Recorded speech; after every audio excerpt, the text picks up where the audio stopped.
Halo teman-teman, apa kabar? Semoga semua baik dan sehat selalu ya. Kelihatannya judul video ini bombastis ya, mendadak pintar security dengan Wasuh. Tapi sebenarnya tidak berlebihan loh, karena Wasuh tidak hanya sekedar platform security, tapi juga bisa menjadi sarana kita belajar security.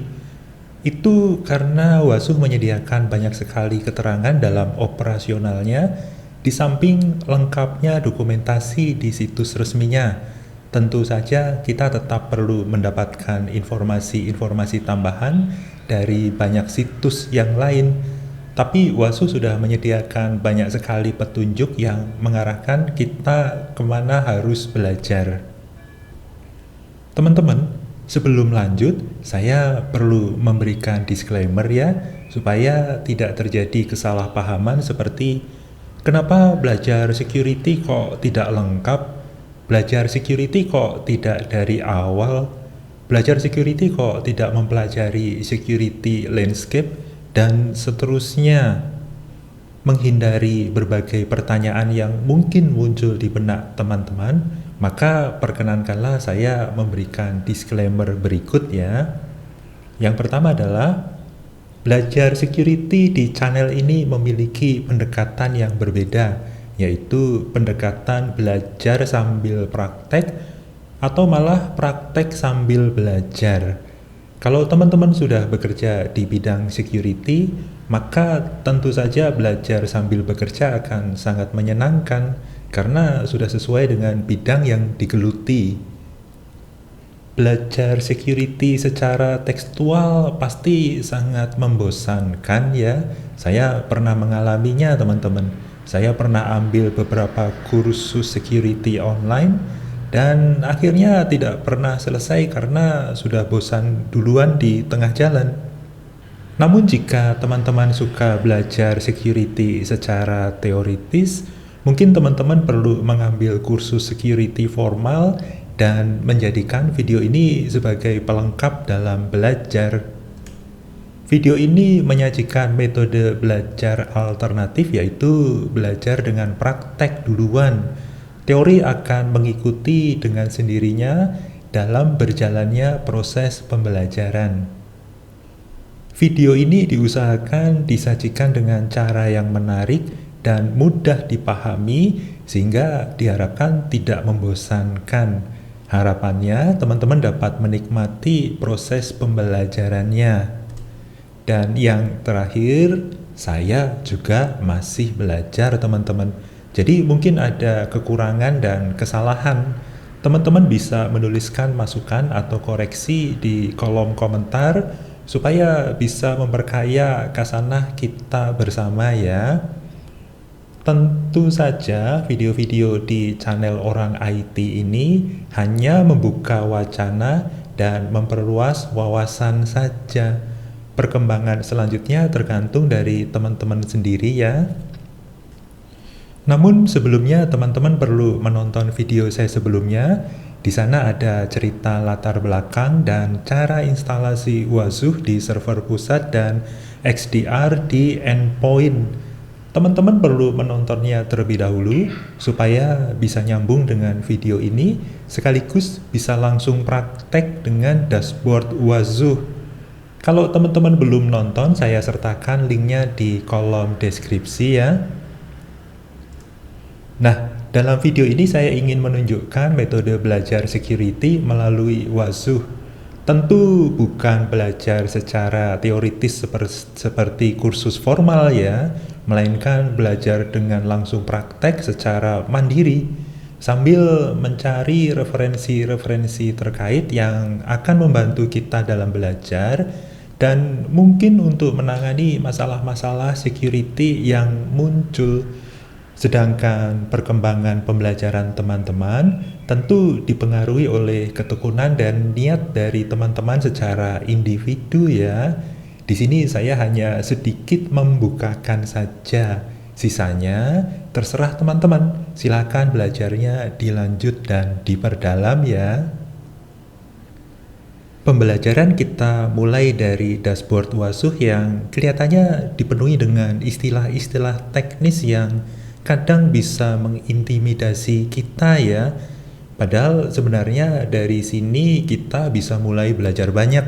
Seperti misalnya belajar dari istilah-istilah asing yang muncul seperti apa itu severity level, apa itu NIST, apa itu HIPAA, apa itu GDPR, apa itu Mitre Ethics and Psyche, dan lain-lain ya.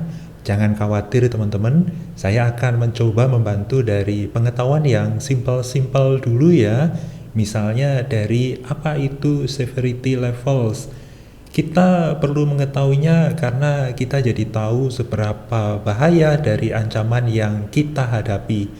Apakah itu sekedar user yang salah password ketika login, atau memang ada hacker yang mencoba-coba mengakses sistem kita?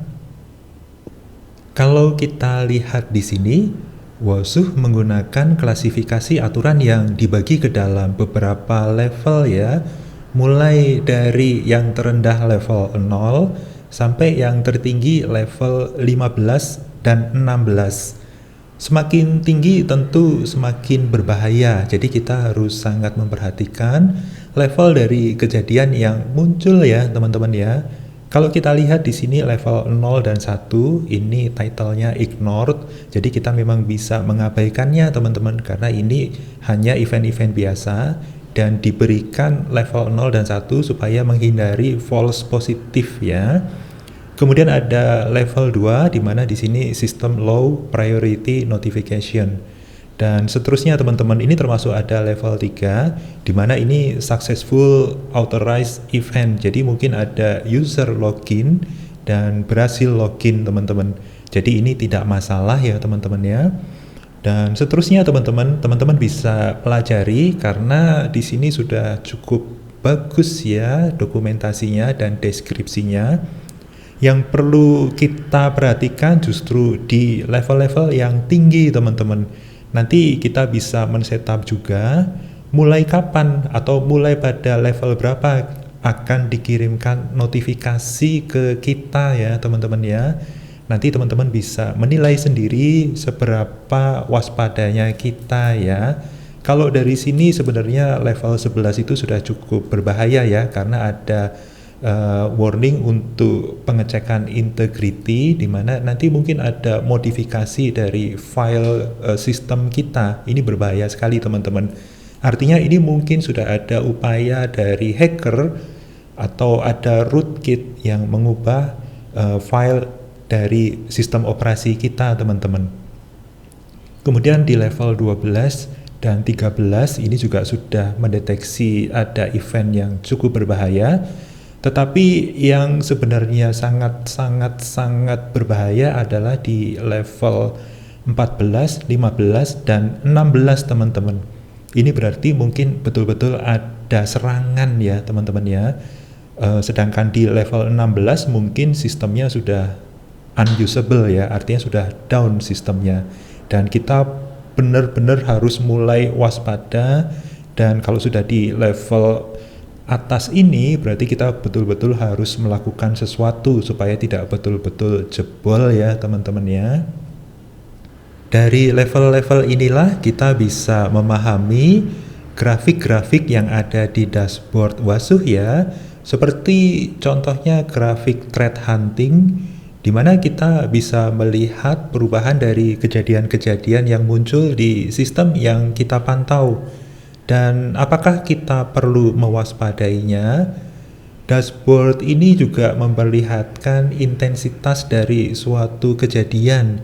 Jika kita menemukan suatu kejadian dengan level yang tinggi, dengan intensitas yang cukup sering, maka kita harus mewaspadainya ya. Kita bisa melihat detail dari kejadian itu di tab event. Untungnya WOSUH membekali kita dengan fitur filter dan juga sort yang akan membantu kita menemukan event yang mencurigakan.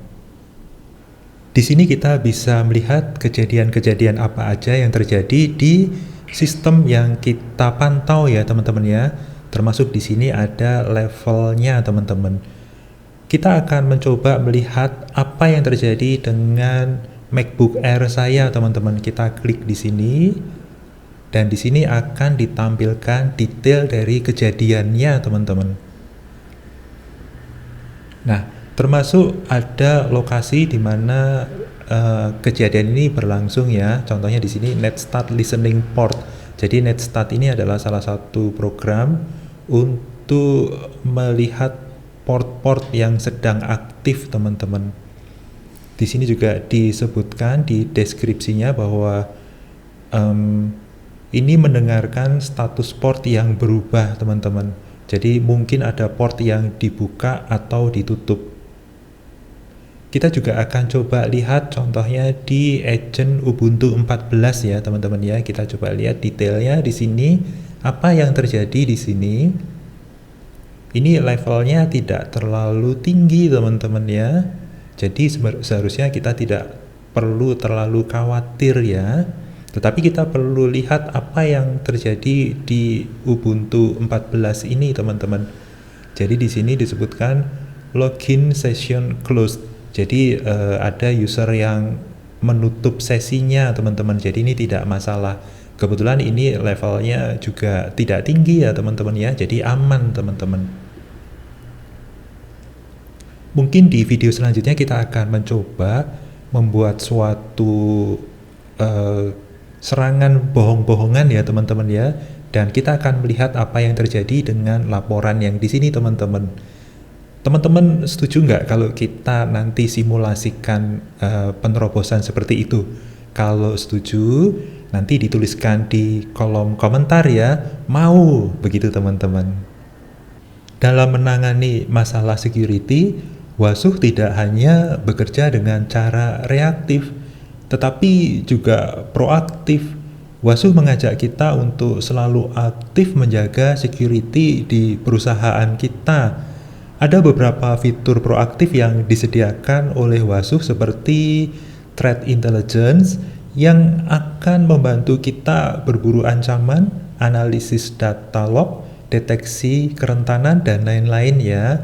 Kemudian ada juga penilaian postur keamanan yang akan menilai seberapa aman sistem kita, sekaligus seberapa siap kita dalam menghadapi ancaman. Ada juga analisis perilaku yang akan mendeteksi apakah ada perilaku yang mencurigakan yang beredar di sistem dan jaringan kita. Ada juga deteksi integritas file yang akan memantau apakah ada perubahan mencurigakan di file sistem kita. Kemudian ada penilaian atas kepatuhan terhadap regulasi, seperti apakah kita sudah mematuhi regulasi pelindungan data pribadi atau personal data protection, dan regulasi-regulasi lainnya yang berlaku, dan adanya guidance untuk persiapan menghadapi insiden keamanan. Jadi ketika terjadi insiden, kita bisa dengan sigap mengatasinya dari mengurung atau mengisolasi, berkoordinasi, penanganannya, penyelidikannya, perbaikannya, evaluasi, dan tindakan pencegahan di kemudian hari, pelaporan, dan lain-lain, teman-teman. Tetapi karena keterbatasan durasi, kita tidak akan membahasnya semuanya di sini ya. Kita akan mencoba membahas satu persatu dalam beberapa episode ke depan, supaya kita tidak overload dalam proses belajar ini. Kita akan mencoba menggunakan fitur-fitur untuk mengolah data yang sudah dikumpulkan dari XDR kita, teman-teman. Jadi contohnya di sini kita masuk ke fitur threat hunting, kita melihat event di sini. Di atas di sini ada grafiknya yang kita bisa refresh di sini, dan kemudian di bawahnya adalah datanya, teman-teman. Kita bisa mensort atau mengurutkan dari timestamp-nya, teman-teman. Jadi contohnya kita urutkan berdasarkan dari tanggal pertama kali atau yang terbaru yang di atas, teman-teman. Kemudian kita juga bisa memfilter berdasarkan agentnya juga, teman-teman. Jadi contohnya di sini kita bisa add filter. Di sini ada beberapa opsinya, teman-teman. Jadi nanti kita bisa filter contohnya berdasarkan agent name, operatornya contohnya adalah is, dan kita bisa pilih agent mana yang ingin kita lihat. Jadi contohnya saya ingin melihat Ubuntu dan kita bisa save. Maka di sini kita hanya melihat event yang terjadi di Ubuntu 14 kita, teman-teman. Di sini juga ada deskripsinya dan ada levelnya. Nampaknya aman ya, teman-teman ya. Tidak ada level 12 ke atas. Ini maksimal di level 7, teman-teman. Kalau kita lihat di dashboard contohnya di sini, nah tidak ada ya teman-teman ya, memang ini masih aman-aman aja teman-teman. Kalau mau menghilangkan filternya kita bisa klik di tanda silang di filternya teman-teman. Oke, jadi ini kita akan melihat event yang terjadi di beberapa agent kita teman-teman, yaitu Wazoo, Ubuntu 14 dan MBA. Dan kita coba lihat fitur yang lain ya teman-teman ya.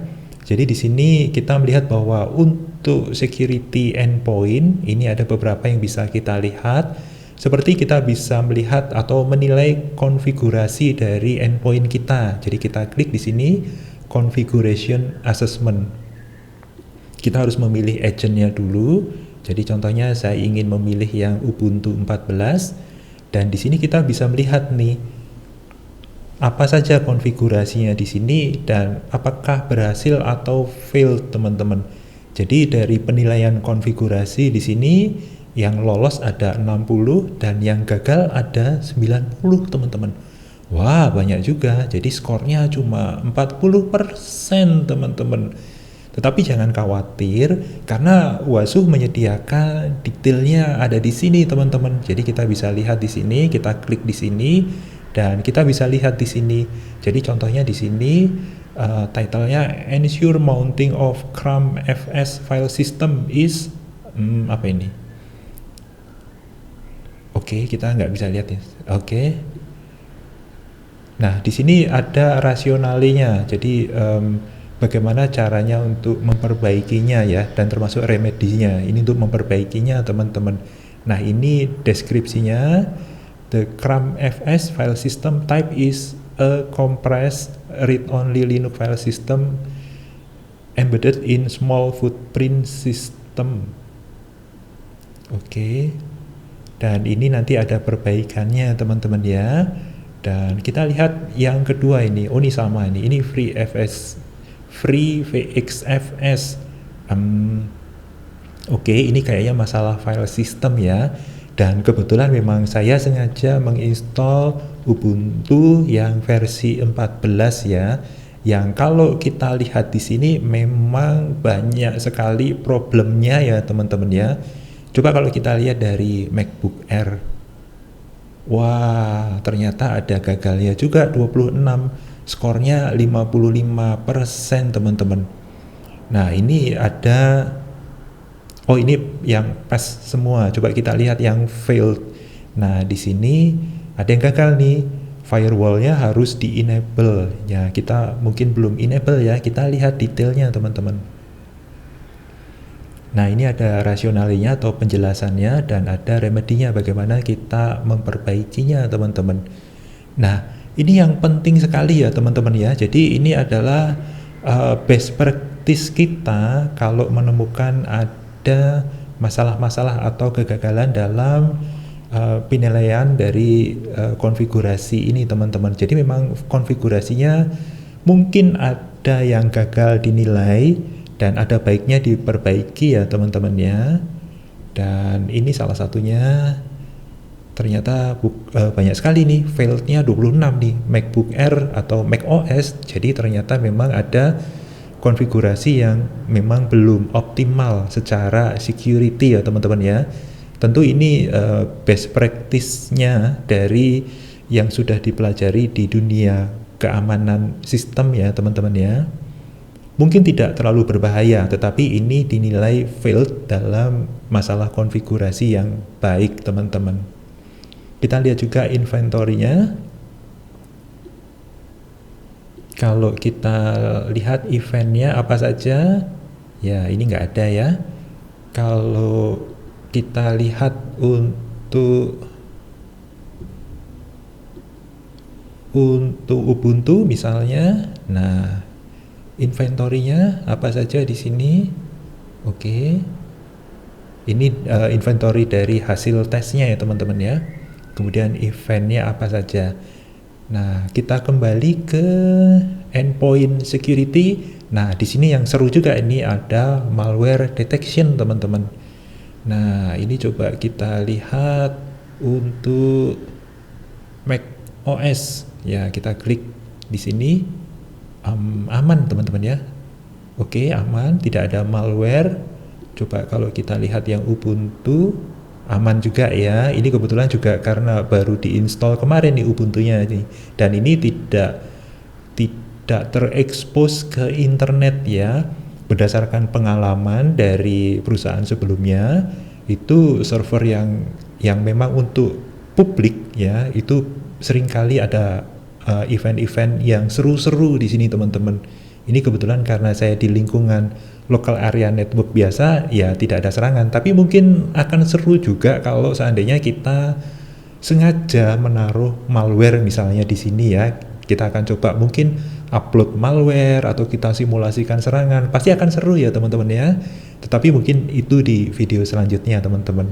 Nah, di sini yang seru juga adalah file integrity monitoring teman-teman. Kalau kita lihat, nah di sini inventory dari file sistemnya, apa saja yang didaftarkan di sini dan apakah ada masalah. Kita lihat di event ternyata aman teman-teman. Bagaimana dengan MacBook Air? Nah, aman juga teman-teman. Ini inventory-nya. Jadi file-file sistem yang terdaftar di sini masuk ke inventory teman-teman. Jadi sepertinya aman ya. Ini kalau kita melihat dari endpoint security teman-teman. Nah, yang seru memang ini ada threat intelligence teman-teman. Tadi kita sudah mencoba dengan threat hunting ya. Sekarang kita akan coba vulnerability detection. Nah, ini untuk MacBook Air. Wah, ternyata ada high severity teman-teman. Ya, jadi ini seharusnya sudah mulai waspada nih apa yang terjadi di MacBook Air saya teman-teman. Sedangkan untuk level medium ada 8, low ada 1. Nah, ini nggak ada. Untungnya tidak ada critical ya. Jadi kita bisa lihat yang high severity ini apa saja yang terjadi teman-teman. Kalau di sini kita lihat dari tren dari severity dengan level 10 ini sih tidak naik ya, memang bertahan di sini. Nah, kita bisa melihat detailnya teman-teman, kita bisa klik di sini. Nah, ketika kita klik di sini, maka detailnya seperti ini nih.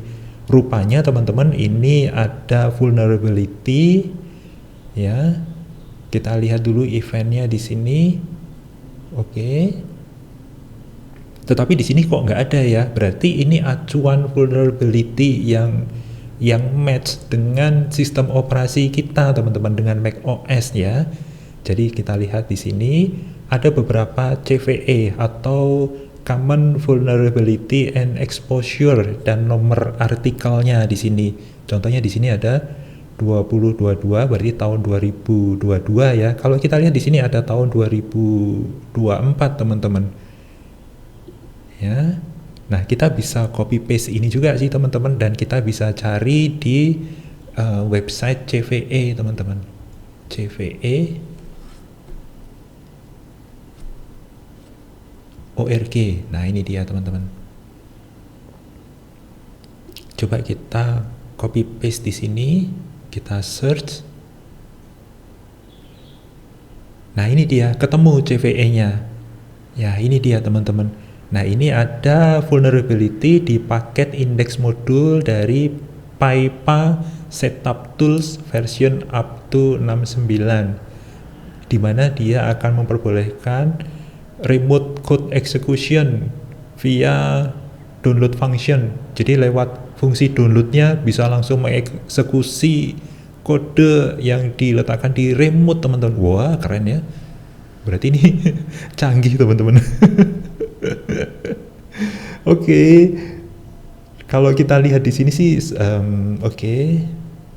terjadinya 2 ya. Ini mungkin terdeteksi ada 2 vulnerability ya. Jadi ini ada beberapa vulnerability atau kerentanan yang ditemukan yang sesuai dengan sistem operasi yang kita gunakan dan kita perlu waspadai teman-teman. Apakah ini ketemu di sistem kita atau enggak? Kebetulan sih, nah di sini, nah ini ada vulnerability ID-nya dan kita bisa lihat nanti secara detail di cve.org ini ya teman-teman ya. Ya. Ini ada yang high juga teman-teman. Kita bisa sort nggak di sini? Oke, ini yang high ada berapa nih? Oh, lumayan teman-teman. An issue discovered in Python. Oh, kayaknya kebanyakan masalah di Python teman-teman. Wah, bahaya juga nih Python nih. Kemudian apakah ada event nggak? Ternyata nggak ada teman-teman. Nah ini seru teman-teman, nanti kita bisa pelajari dan kita bisa mengacu ke website cve.org ya. Jadi kita bisa pelajari satu persatu di sini. Lalu apa yang harus kita lakukan? Nah, berarti kita harus menunggu update dari Python ya, dari vendornya teman-teman ya, dari pembuatnya nih. Oke, kita coba lihat yang lain ya. Contohnya kita ubah ini ke Ubuntu. Apakah ada masalah di vulnerability-nya? Wah, ternyata ada juga teman-teman. Bahkan ada yang critical teman-teman. Wah, ngeri teman-teman. Coba kita lihat yang critical ini apa aja. Atau kita lihat di inventory ya. Atau ini kita hilangkan dulu. Kita lihat di inventory-nya. Wah, banyak teman-teman. Coba kita lihat, kita sort dulu yang critical. Wah, PyCrypto. Nah, kemudian apakah ada event-event? Nggak ada teman-teman, jadi masih aman ya. Jadi memang ini ada vulnerability yang terdeteksi dan ini sebenarnya bagus ya teman-teman ya. Ini jadi acuan bagi kita juga sih untuk mengamankan sistem kita. Artinya dengan sistem operasi kita ternyata ditemukan ada beberapa vulnerability ya teman-teman ya. Kemudian kita lihat juga meter attnck. Nah, apa ini teman-teman? Ini sebenarnya keren banget teman-teman. Kalau kita lihat di sini meter attnck. Nah, ini adalah suatu platform yang keren banget teman-teman ya. Nah, ini adalah singkatan dari Adversary Tactic and Technique. Nah, ini ATT itu singkatan dari Adversary Tactic and Technique, teman-teman. Wah, saya sempat mempelajarinya ini, teman-teman, dan ternyata memang cukup bagus, teman-teman. Jadi di sini ada beberapa taktiknya. Saya belum selesai juga pelajari teman-teman, tapi teman-teman saya harapkan juga ikut belajar di sini karena ini penting banget ya. Kalau kita betul-betul ingin mempelajari bagaimana hacker itu bekerja, bagaimana mereka strateginya, taktiknya, ya, cara-caranya ya dalam menghack sistem kita, sehingga kita harus mempelajarinya dan memperkuat sistem kita dengan mempelajari apa yang ada di pikiran mereka, teman-teman. Ini bahasan yang cukup dalam dan seru banget, teman-teman. Mungkin kita akan bahas juga di video kita selanjutnya ya, teman-teman ya. Karena ini bagus banget dan menarik banget.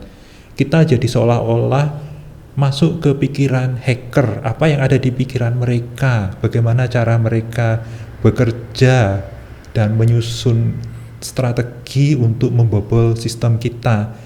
Tetapi selain secara teknikal seperti ini, kita juga perlu berhati-hati karena walaupun sistem kita sudah kuat, tetapi kebanyakan hacker sekarang kerjanya dengan social engineering, teman-teman.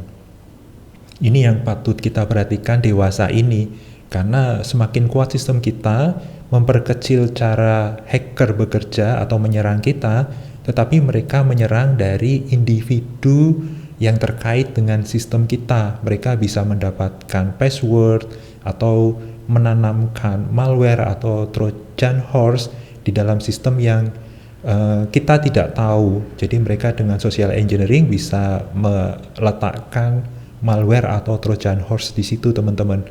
Mungkin dengan mempacari mempacari seseorang di dalam organisasi kita ya teman-teman ya, itu seringkali terjadi seperti itu teman-teman.